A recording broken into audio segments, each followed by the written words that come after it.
안녕하세요, 또이슈입니다.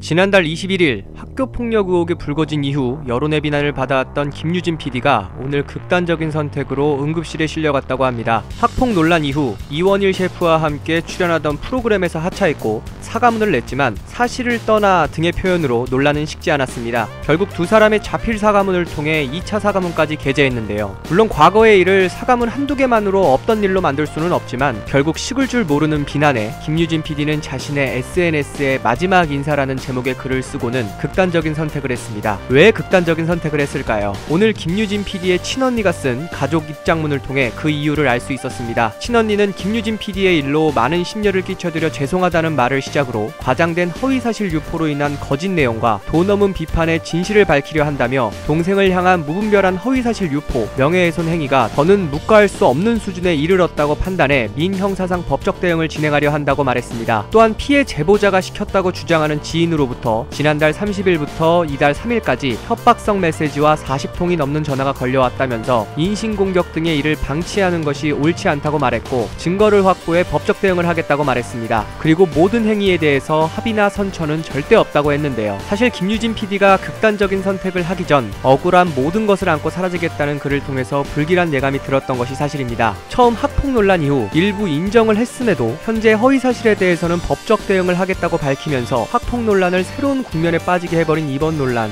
약물 과다 복용으로 추정되는 극단적 선택 이후 현재 다행히 의식은 회복됐다고 하는 김유진 PD. 잘못한 부분에 대해서는 비판이 마땅하고 위법 행위라면 분명히 벌을 받아야 하지만 우리가 여러 사례에서 보듯 도를 넘은 현 사건과 관계없는 그런 비판과 욕설과 근거 없는 허위사실 유포로 인해 일어나서는 안 될 일을 만드는 것은 다시 한번 생각해볼 문제가 아닌가 생각하면서 저는 또 다른 이슈로 찾아뵙겠습니다. 내일도 이슈는 또 이슈.